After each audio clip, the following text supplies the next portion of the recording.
Kemiskinan adalah salah satu tema utama dalam tayangan reality show Indonesia, baik dalam bentuk game show uang dadakan, hingga yang murni menjual air mata seperti Survivor. Survivor barangkali cukup mewakili keanehan pertelevisian Indonesia. Awalnya, konsep tayangan ini adalah traveling, namun di tengah jalan, acara jalan-jalan yang dipandu Ruben Onsu ini berubah menjadi tamasya kemiskinan. Plot tayangan ini biasanya dibuka dengan kunjungan Ruben Onsu ke sebuah tempat wisata. Kemudian ia, kebetulan, bertemu dengan berbagai sosok orang miskin. Ternyata para survivor ada anak kecil yang sedang mengamen sendirian. Dalam kacamata tayangan ini, mereka diberlakukan sebagai objek pemikat penonton. Sang objek biasanya digambarkan dengan sangat menyedihkan. Mereka kerap kali memiliki hambatan fisik seperti kebutaan atau kondisi lainnya. Nilam total sama sekali tidak bisa melihat. Nilam, seorang anak yang harus menerima kenyataan bahwa ia tidak bisa melihat. Ruben kemudian menemani sang objek dalam menjalani keseharian, dari membantu pekerjaan hingga menemui anggota keluarga. Melodrama yang dihasilkan oleh tayangan ini juga umum dimunculkan berbagai tayangan serupa. Orang miskin digambarkan dalam kondisi yang amat mengenaskan. Dalam pengasuhan Sarmi, sang nenek. Bocah 4 tahun ini tak pernah mengenal sosok ayah dan ibunya, lantaran kedua orang tuanya itu telah pergi begitu saja. Berbagai kejadian sengaja didesain untuk menghasilkan efek ini.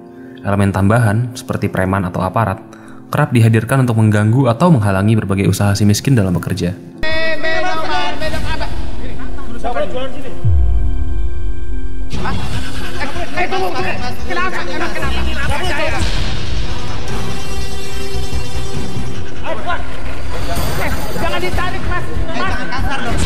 Meski bertajuk reality, kemiskinan digambarkan secara vulgar dan eksploitatif. Kemiskinan adalah isu yang rumit dan memiliki banyak aspek. Namun, televisi mereduksinya secara habis-habisan. Kemiskinan dihadirkan untuk menciptakan rasa sedih dan iba. Kehidupan orang miskin harus sangat sulit dan penuh kekurangan, kalau perlu ditambah berbagai penyakit. Di tengah itu semua, orang miskin digambarkan selalu bersikap tabah dan taat pada agama dalam menghadapi penderitaannya. Ya Tuhan, jawaban Yanto sungguh sangat dewasa sekali. Tapi kamu menyesal gak sama hidup kamu sekarang? Enggak Pak, itu udah takdirnya sama Allahnya. Tapi harus sholat, ntarnya ditambahin sama Allah. Meski televisi menghadirkan kemiskinan secara intens dengan detail perasaan, kesulitan, dan keseharian mereka, namun sebenarnya kita justru dibuat tidak bisa memahami kemiskinan. Sebagaimana sebuah anekdot lawas, televisi mengajak kita untuk mengamati ekor dengan sangat cermat sehingga kita tidak bisa melihat gajah. Televisi mendekatkan kita pada kemiskinan secara personal. Kita bisa berempati pada penderitaan individu miskin dan terharu dengan betapa tegarnya sikap mereka. Rasa iba yang dihadirkan oleh pendekatan personal ini juga membuat kita percaya bahwa kemiskinan membuat orang jadi demikian tidak berdaya. Dengan berpaku pada individu miskin, televisi menjauhkan kenyataan bahwa individu-individu tersebut merupakan bagian dari komunitas yang secara aktif memperbaiki kondisi hidupnya. Televisi memang menghadirkan kemiskinan, namun ia tidak membiarkan kemiskinan bicara. Televisi membicarakan kemiskinan untuk kepentingan yang sama sekali berbeda. Tayangan-tayangan semacam ini hanya menjadi alat pemuas empati penonton. Mama bisa kena penyakit di payudaranya itu sejak kapan? Dia mau kasih uang buat mama. Katanya mama di rumah kan lagi nggak ada kasur ya?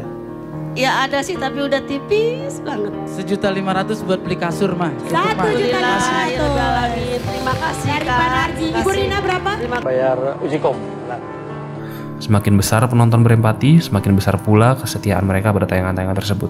Pada gilirannya, semakin besar pula keuntungan yang didapat oleh stasiun televisi karena besarnya rating dan pengiklan yang ia peroleh.